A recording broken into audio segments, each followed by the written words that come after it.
Hello students, welcome to our channel Bengal success point. আমাদের চ্যানেলে তোমাদের সবাইকে স্বাগতম। আজকে তোমাদের গুরুত্বপূর্ণ কারেন্ট অ্যাফেয়ার 7ই জানুয়ারি 2025-এর গুরুত্বপূর্ণ কারেন্ট অ্যাফেয়ার্স নিয়ে আলোচনা করব। আর আমাদের এই ক্লাসটির পিডিএফ পেতে চাইলে তোমরা অবশ্যই আমাদের টেলিগ্রাম চ্যানেল বেঙ্গল সাকসেস পয়েন্টে জয়েন করো। আমাদের টেলিগ্রাম চ্যানেলের লিঙ্ক আমাদের ভিডিওর ডিসক্রিপশনে দেওয়া আছে। আর তোমরা আমাদের এই ডেইলি কারেন্ট অ্যাফেয়ার্স পেতে চাইলে তোমরা অবশ্যই আমাদের চ্যানেলটিকে সাবস্ক্রাইব করে রাখবে, যাতে তোমরা প্রতিটি ক্লাসের নোটিফিকেশন খুব সহজেই পেয়ে যেতে পারো।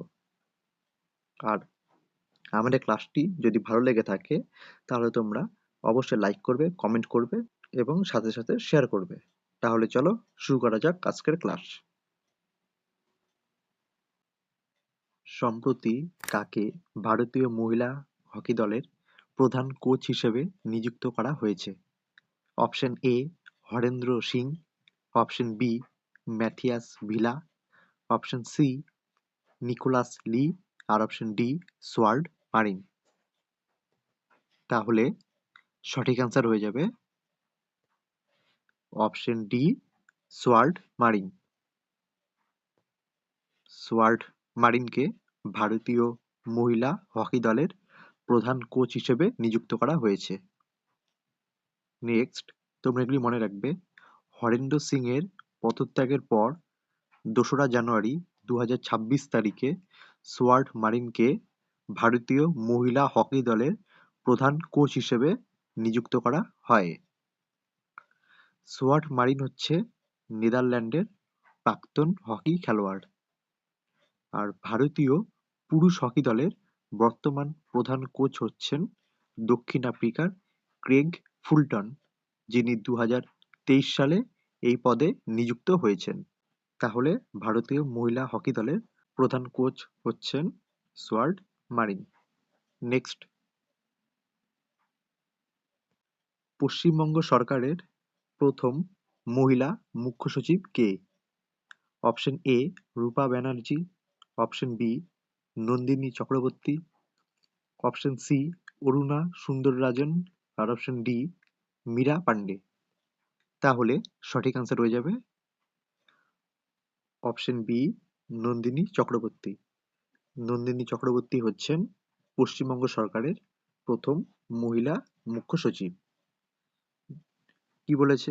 পশ্চিমবঙ্গ সরকারের ইতিহাসে প্রথমবারের মতো একজন নারী হিসেবে এই শীর্ষ প্রশাসনিক পদ মুখ্য সচিব হলেন নন্দিনী চক্রবর্তী।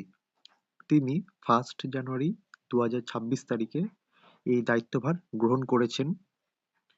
আর নন্দিনী চক্রবর্তীর আগে মুখ্য সচিব ছিলেন ডক্টর মনোজ পন্ত, যার মেয়াদ 31শে ডিসেম্বর 2025 তারিখে শেষ হয়েছে। এরপর 1 জানুয়ারি 2026 তারিখ থেকে নন্দিনী চক্রবর্তী মুখ্য সচিবের দায়িত্বভার গ্রহণ করেছেন।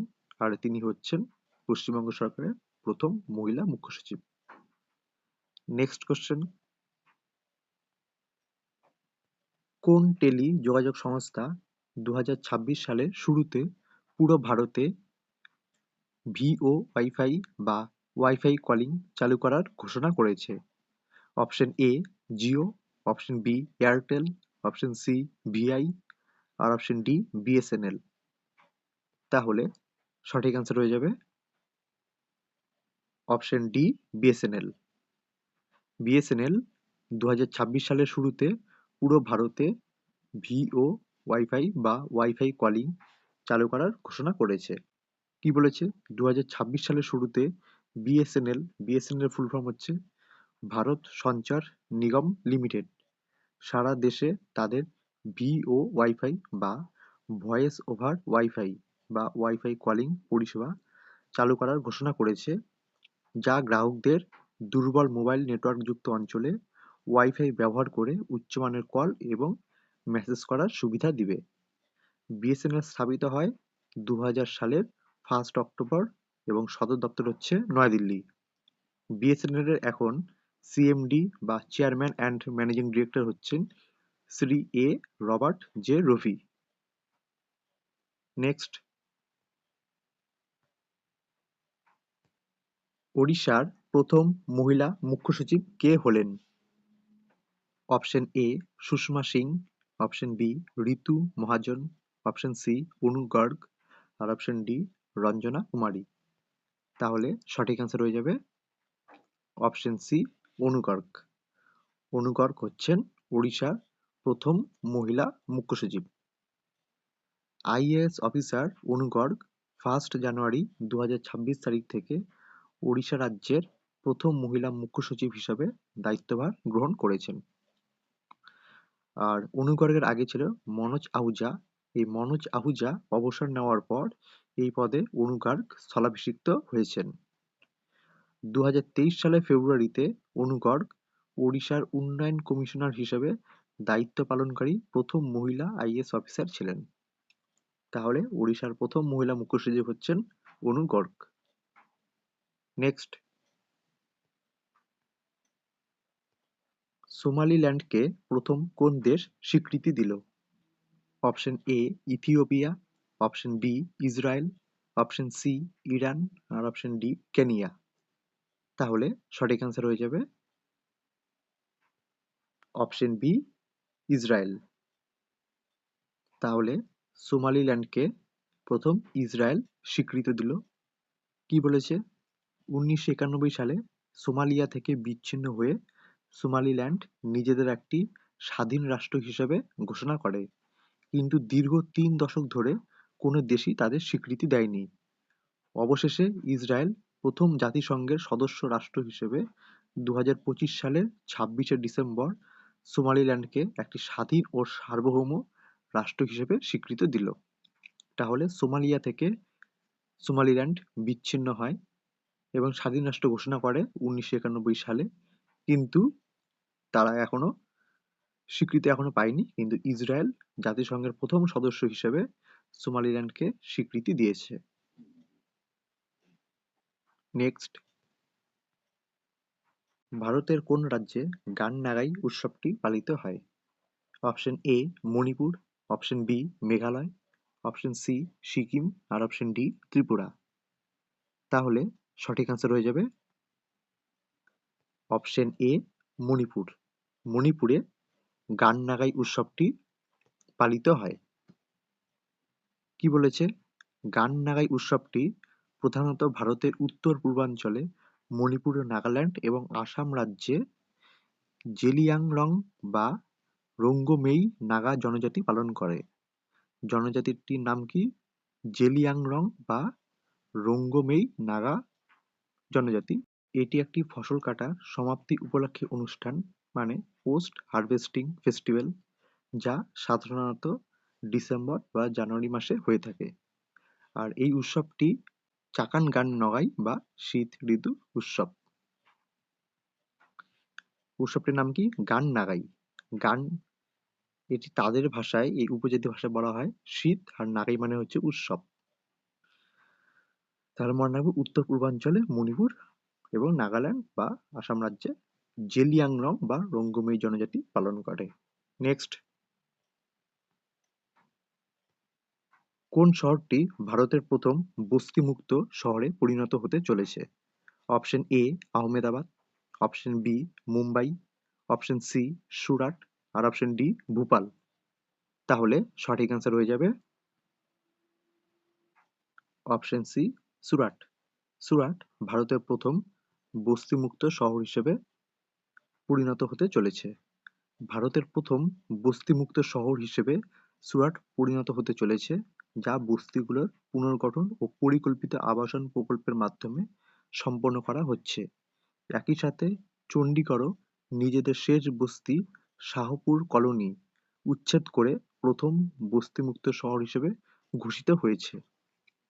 তোমরা জানোই যে 2025 সালে অক্টোবরে চণ্ডীগড় শাহপুর কলোনিটি উচ্ছেদ করে নিজেদের বস্তিমুক্ত শহর হিসেবে ঘোষণা করেছে। গত 2 দশকে বস্তি জনসংখ্যা 38% থেকে 5%-এ নেমে এসেছে, মানে সুরাটে, এবং শহরটি ভারতের প্রথম বড় বস্তিমুক্ত শহর হিসেবে উঠে এসেছে। এটি হচ্ছে সুরাটে।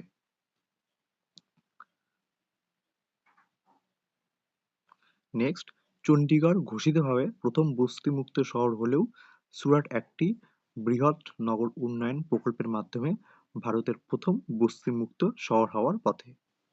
নেক্সট, কোন দেশ 2026 সালে G7 শীর্ষ সম্মেলন আয়োজন করবে? Option A France, option B Canada, option C Bharat, আর অপশন ডি ইটালি। তাহলে সঠিক অ্যান্সার হয়ে যাবে অপশন এ ফ্রান্স। ফ্রান্স 2026 সালে G7 শীর্ষ সম্মেলন আয়োজন করবে। 2026 সালে 52তম G7 শীর্ষ সম্মেলনের আয়োজন করবে ফ্রান্স। তাহলে কততম? এবার হচ্ছে 52তম। 2025 সালে কানাডা এই সম্মেলন আয়োজন করে। ফ্রান্সের ফ্রেঞ্চ আল্পসের ইভিয়ান লেস বেইন্স শহরে এই সম্মেলন অনুষ্ঠিত হবে। 2026 সালের 14 থেকে 16 জুন এই সম্মেলন অনুষ্ঠিত হবে। আর G7 এটি গঠিত হয় 1975 সালের 15ই নভেম্বর এবং এর সদস্য রাষ্ট্রগুলি হচ্ছে France, Germany, Italy, Japan, UK, Canada এবং ইউএস। তাহলে 1975 সালে 15ই নভেম্বর G7 গঠিত হয়। আর এবছর শীর্ষ সম্মেলন G7 এর হচ্ছে 14 থেকে 16 জুন। কোথায় হবে? ফ্রান্সের ফ্রেঞ্চ আল্পসের ইভিয়ান লেস বেইন্স শহরে অনুষ্ঠিত হবে। আর এবার হচ্ছে 52তম। এই হচ্ছে আজকের ক্লাস। আমাদের ক্লাসটি ভালো লেগে থাকলে তোমরা অবশ্যই লাইক করবে এবং সাথে চ্যানেলটি সাবস্ক্রাইব করে রাখবে, যাতে তোমরা পরবর্তী ক্লাসগুলোর নোটিফিকেশন খুব সহজেই পেয়ে যেতে পারো। আর আমাদের এই ক্লাসটির পিডিএফ পেতে চাইলে তোমরা অবশ্যই আমাদের টেলিগ্রাম চ্যানেল বেঙ্গল সাকসেস পয়েন্টে জয়েন করো। আমাদের টেলিগ্রাম চ্যানেলের লিঙ্ক আমাদের ভিডিওর ডেসক্রিপশনে দেওয়া আছে, সেখান থেকে তোমরা আমাদের টেলিগ্রামে জয়েন করতে পারো। তাহলে আজকের মতো ক্লাস এখানেই শেষ। সেখানে আমাদের প্রতিটি ক্লাসের পিডিএফগুলি দেওয়া হয় প্রতিদিন। তোমরা আমাদের টেলিগ্রাম চ্যানেল থেকে সেই ক্লাসগুলো পেয়ে যেতে পারো। তোমরা আমাদের টেলিগ্রাম চ্যানেল থেকে সেই ক্লাসগুলো পিডিএফ পেয়ে যেতে পারো। তাহলে দেরি না করে তাড়াতাড়ি জয়েন করে নাও আমাদের টেলিগ্রাম চ্যানেলে। তাহলে আজকের আমাদের ক্লাস এখানেই শেষ।